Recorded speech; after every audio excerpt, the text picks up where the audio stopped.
So today I want to talk to you about social media for unicorns.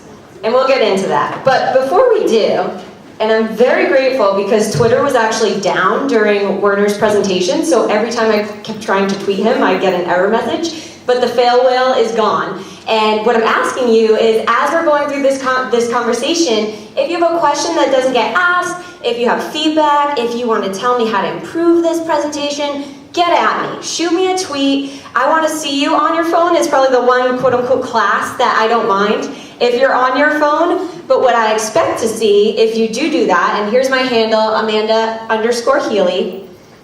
If you are on your phone, then I expect to see this. I want my notifs blowing up. I want you to slide into my DMs if I'm already following you. And, let's try to make this hashtag start trending. We've got a room full of social marketers. If we can't do this, then something's going wrong. So to start off, unicorns are having a moment.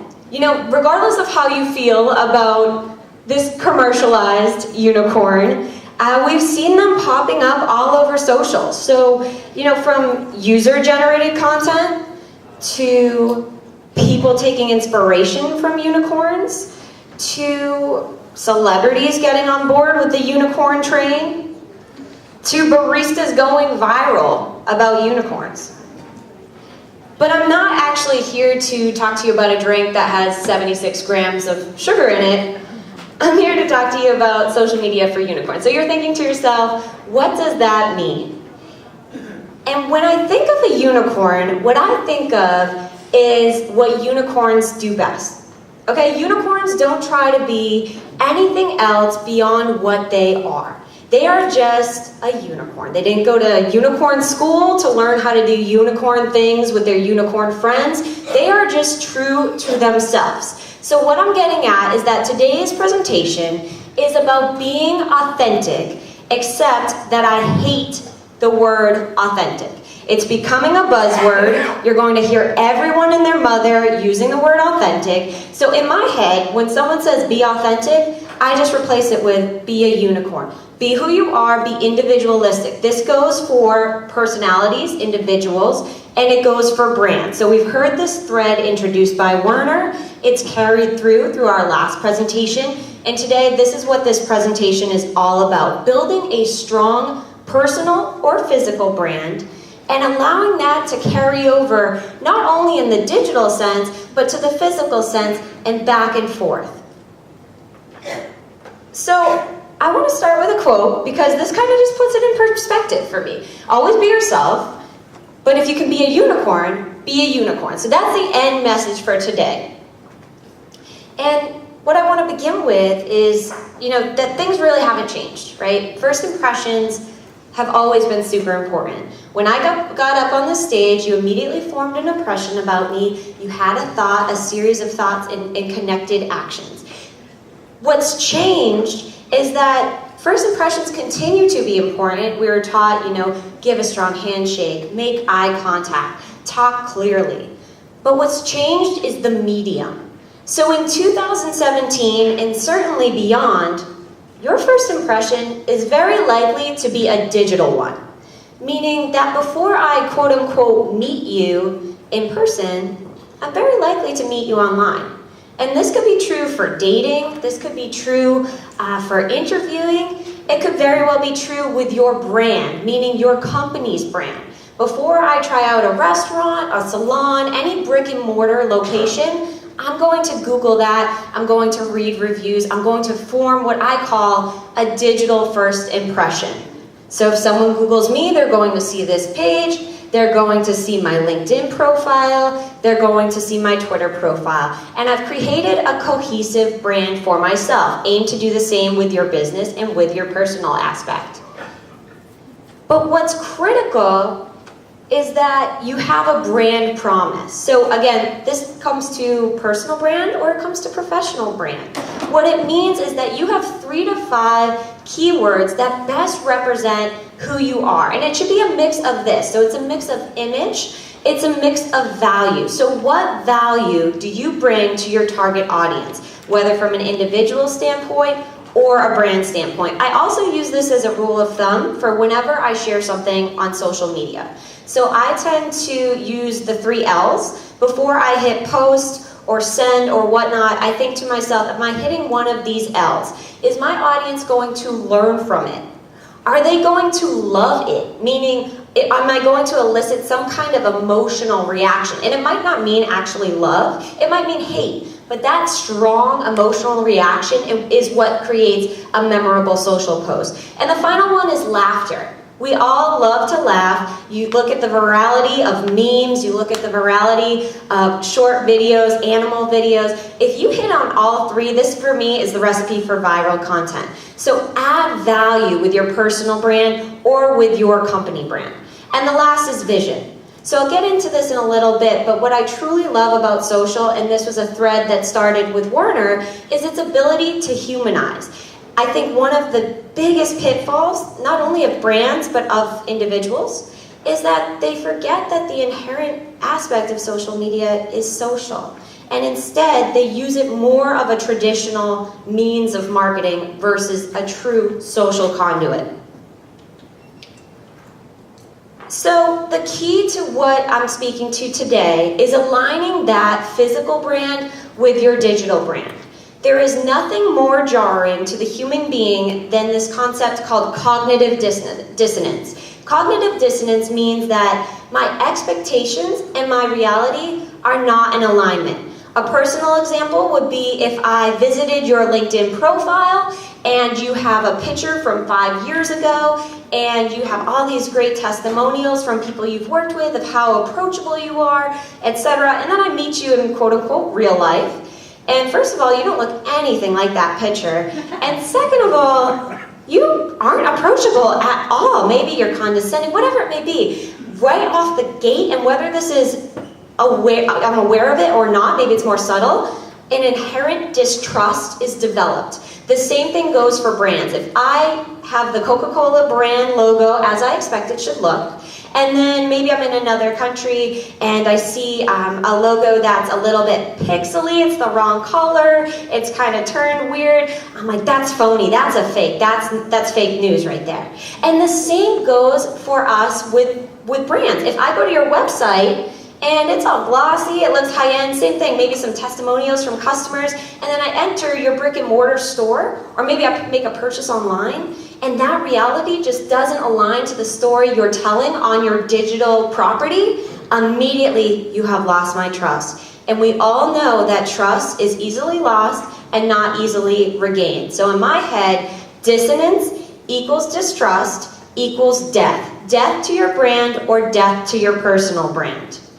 And it's not always the case. I mean, look at Britney Spears. She had her ups and downs, and by the end of it, she came out fighting. But once you lose that trust, it's an uphill battle from there. So where we overlap here, that's where your unicorn is. That's where, and every time I say this, I cringe, that's where your authentic self is coming out.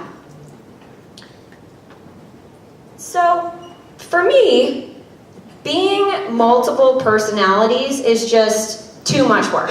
So if I were to be one person in my professional life or maybe my online life, and then I was to be, regular old me everywhere else, that's just too exhausting. I'm slightly lazy when it comes to that. So I just do me. I am the same exact person in my office as if I'm sitting on a bar stool next to you. I bring that authentic self everywhere I go, because for me, that dissonance and that risk I run when I try to be two different people, it's just not worth it for me. So this strategy works for me. I really believe it can work for every single person in this room, because say, for example, I'm in a managerial position. If I'm interviewing two candidates and on their qualifications, they're exactly the same. Excellent education, perfect experience, seem to interview well, ask engaging questions. At the end of the day, subtle or not, I'm likely to lean towards the candidate that I have a personal connection with.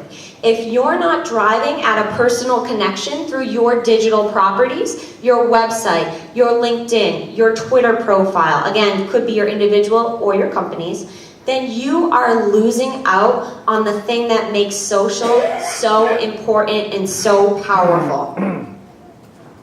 Here's an example.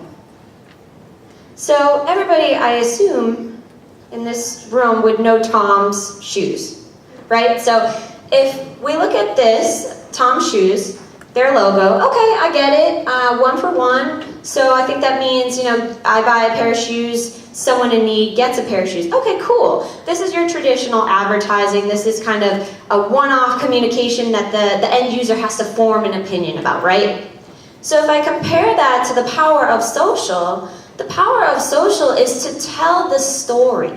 So I can't get that through traditional marketing. Through social, I can understand when I made that purchase, where did that pair of shoes go? What impact did it have? What is this company doing that is changing the world and adding value to those in it? This is a great way to step outside of the confines of your logo, your advertising, and really get at the heart of what makes us human. So this pulls on the emotional aspect, the L of love, in which we're no longer consuming a brand, we're consuming an experience. I think where companies really make their mistake is that they treat social media like a cocktail party. They show up to the party, right? And they just talk about me, me, me.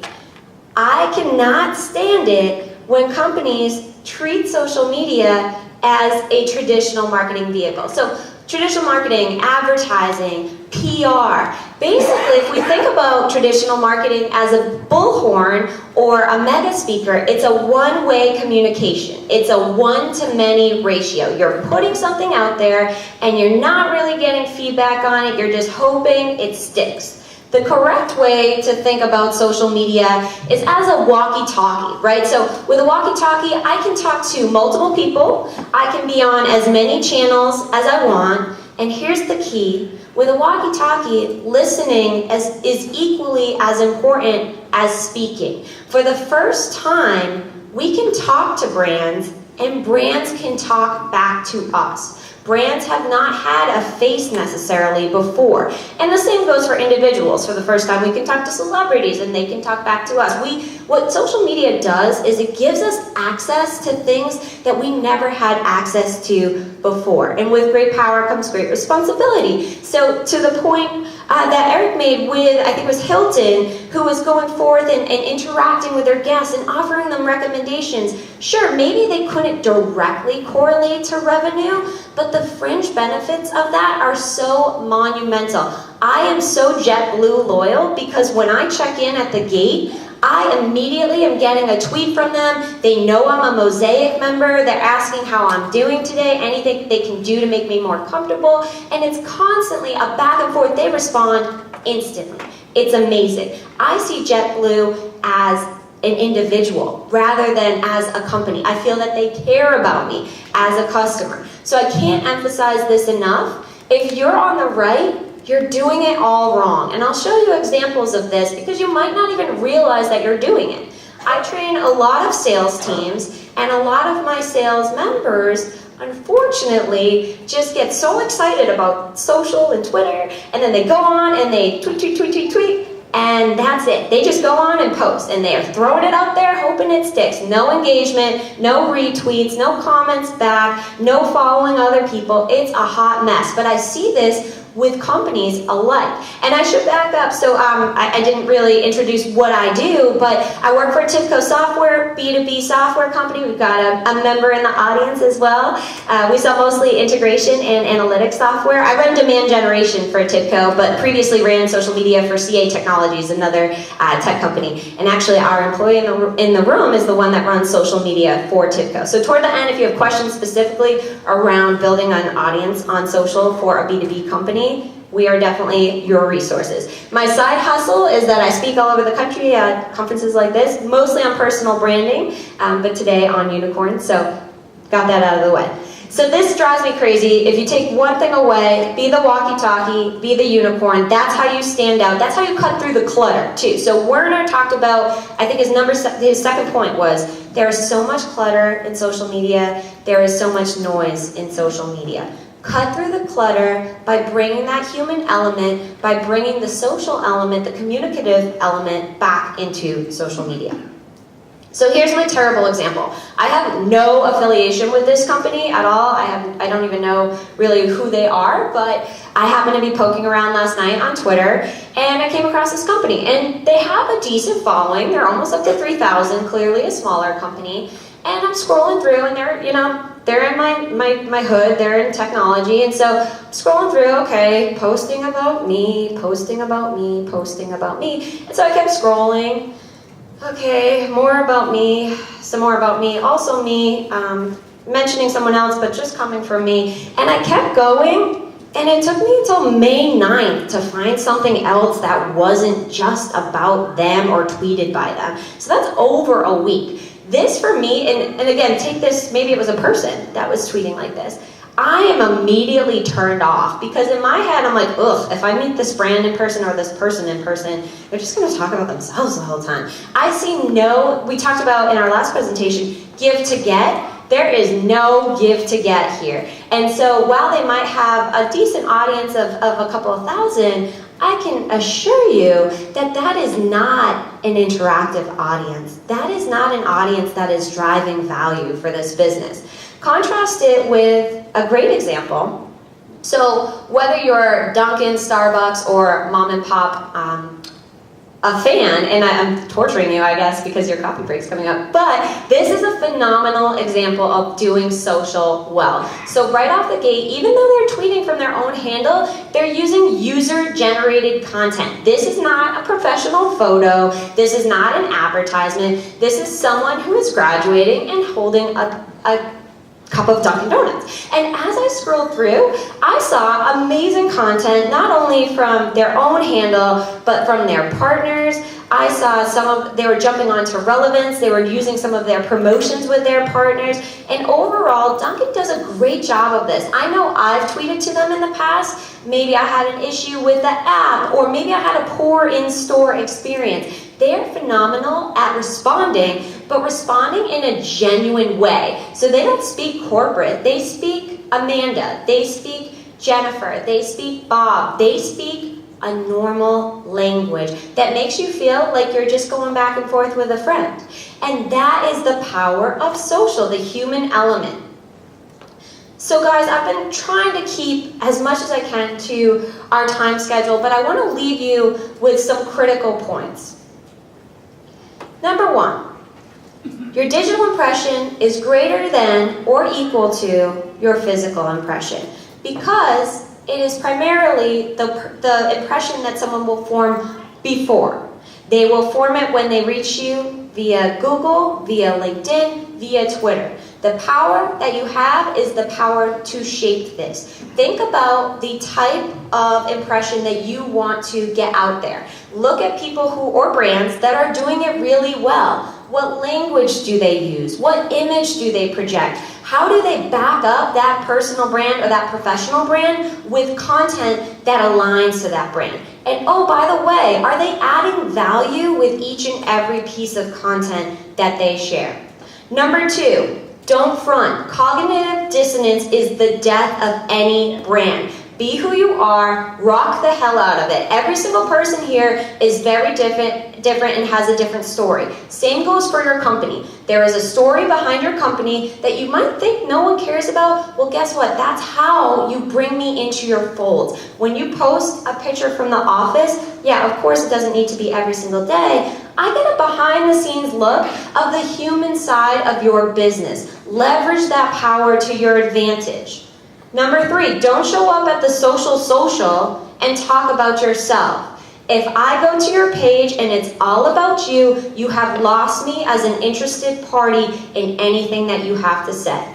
Number four, and final, find that voice. It is not easy, but one of the best compliments I get is if someone goes on my Twitter or on my Instagram, Facebook, whatever, and then they meet me in real life, and they say, well, hell, you're exactly how I thought you would be. And regardless of what that means, good or bad, it means that I'm being myself online and offline, that I've established an authentic brand.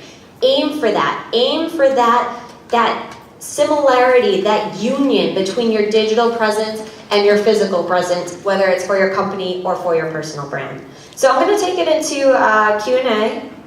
And as I mentioned, can be about authenticity, can be about technology social. Do you want me to pick their questions? No, yeah. Okay, perfect. We'll start right up front. So you spoke about cognitive dissonance, and I think an important piece of that is the fact that human brains don't like cognitive dissonance, and we look for information to try to align what our initial belief is with this new, disruption. And so can you talk about strategies brands can take and content brands can curate to help in that, help the customer stay aligned with their initial, perspective, even if they've had this incident that makes them feel cognitive dissonance? Testing? Okay, perfect. So great question. Oh, does this mic just go on? Hello? Okay, cool. So when someone experiences cognitive dissonance, it is incredibly jarring. So look at the success of catfish, right? Everyone's seen or heard about catfish, and it impacts you and you don't forget about it. How can we combat that if we've made a mistake, an error, personal or otherwise? It all comes back to first owning it, taking complete ownership, and then doing whatever it takes to make it right. So for example, when I used to run social media for CA Technologies, we had this huge conference every year, 2,000, 3,000 people, and I was monitoring the social channels. And we had this one, he was kind of a troll, but he was just trolling our feeds, complaining about everything from the lines to get his badge to the food was terrible, whatever it could be. We singled him out and we started talking to him over social channels. And we figured out, okay, what's going on? What's going on with your day? And we ended up giving him a Starbucks gift card. Tiny little thing. Hey, you told us the coffee sucked. It was burnt this morning. Why don't you go get yourself a coffee? Small little thing, maybe $5, right? All of a sudden, his attitude was changed. Maybe it's the power of social. Maybe it's the power of bribery. Maybe it's the power of coffee. But either way, all of a sudden, he was invested in our sessions, he was live tweeting our speakers, and we saw a success there. So I think number one is you take ownership of it. Obviously, number one is you prevent it in the first place, and the way to prevent it is understanding kind of marketing 101. What is my differentiation as a person or as a brand, and how do I weave that differentiation into my physical in-store experience as equally in my online or digital experience? But if you have a slip-up, hey, sorry, that wasn't what you should come to expect from a stay at Hilton Properties. How can we make it better? Even just having a conversation, acknowledging it first, and then starting a conversation, it's so tremendous when a brand reaches out to you like that, because we're not used to that. We're not used to brands talking back. So I think acknowledging it and then taking whatever means necessary to get the conversation started and to establish that personal one-on-one relationship with whatever individual that's involved. Cool. Anybody?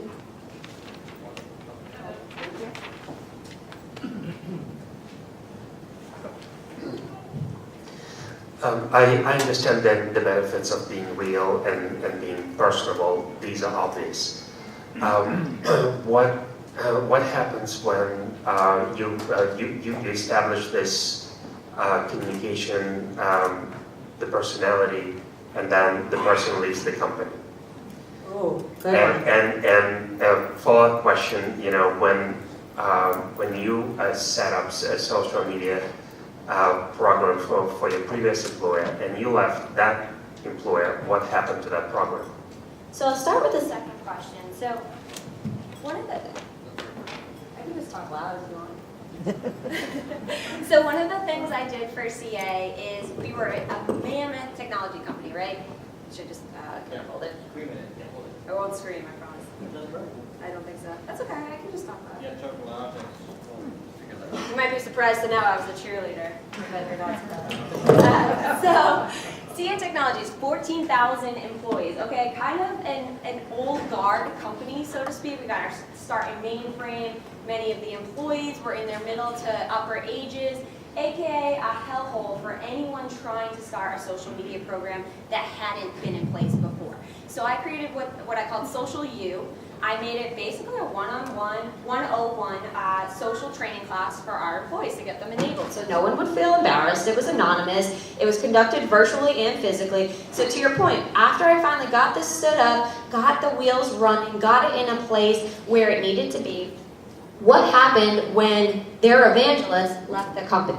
So for me, I'm always paying attention to my personal brand, and if I had left that company high and dry, I'm a big believer in burning bridges. So individually, I ensured that my replacement resource was the next best thing. I ensured that when I left, my legacy, what I had worked so hard to build, and the results that we had seen, was in good hands. That was my baby, so I pass it along. I don't know if that will be the case for every situation, but my guess is that if someone builds something from the ground up, they don't want to see it crash and burn after they leave, and they will put a successor in place or a successor program in place to ensure. I still keep tabs on it. Of course I do. I'm always looking to see what they're doing on social. To your first question, if you have a social media rock star at your company and they leave the company, are they taking their following with them? Are they taking their thought leadership with them? Do not peg the future of your company on one individual. It is critical to build a social army within your organization, however small or however large. Every single person knows that they need to be relevant in some way on social media. From entry-level folks all the way up to the C-suite, they know, whether they admit it or not, that they need to be visible in the social realm. I always say, if a tree falls and nobody tweets about it, did it actually fall? And that's kind of the example I give to my C-suite, because if you're not out there and you're not searchable, immediately you're becoming irrelevant. So what I do is I don't peg the whole future on that individual. I set up almost like an innovation series where we're spreading knowledge, we're making social media accessible to every single person in the company. Of course, we're teaching them best practices. I recommend having a simple guidebook, a handbook, however small or large your company is, that show, and then a training session to accompany it. Some examples, this is what you should be posting in social media, this is what you want to stay away from, so that even if your rock star leaves, you've got people waiting in the folds to take their place. It makes an opportunity. There should never just be one, because if someone is just the face of your company, we're not really getting a good inside look at what that company is all about. We're seeing, to the last presentation's point, the ivory tower, so to speak. So I say enable as many people as you can. Don't hinge your bets on that one person that you think should be the face of that company. Quick follow-up. So if another person takes over social media, do you replace that front person of your brand, or do you try and continue, what was started by the other person? So I think the key to any good social media strategy is to have that voice in the social marketplace be so strong that it carries over from, say, your corporate handle into your individuals of your company. So they should be brand ambassadors. You should all be talking the same language, the same tone. Of course, you're going to have individualistic ideas. That's the beauty of social. But everything should be cohesive. So if I'm talking to someone, say at JetBlue, and their personality is just not jiving with the culture I've come to expect from JetBlue, that reflects poorly on JetBlue.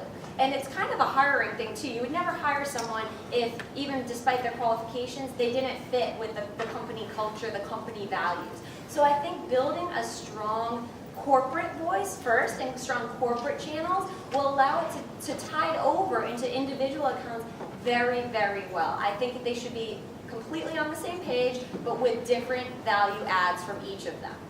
Thank you. Let's do a last quick question.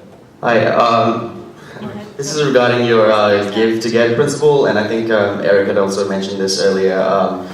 Is there a rule of thumb for how much of your feed should be you versus how much of it should be things that you share, things other people that you talk about? Like, what is a good balance? Absolutely. I completely echo Eric.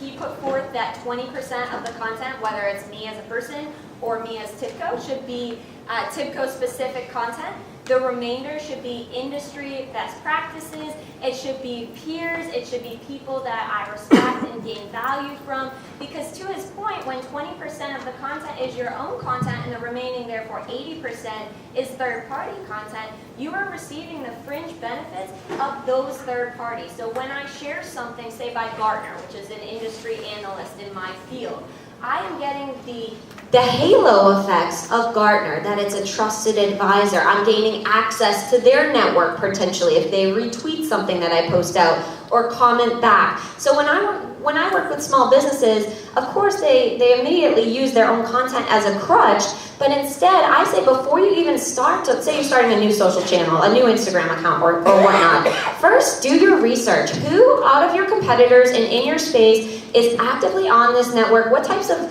content are they posting? How often is the content their own and what type of content is it? And how often is the content third party? What you'll see is the most engagement will likely come from that third party content because you're gaining access to their bubble, you're gaining access to their interaction, and it's not a one-way communication to many, it's a back and forth communication. So I completely agree with Eric, 20-80 rule. We're good for questions? Thank you very Well, much. thank you guys so much. Enjoy your coffee. Oh, hold on. I have one last thing for you guys. What did the psychiatrist say to the unicorn? That's it. Have a good one. Thank you. Thank you very much.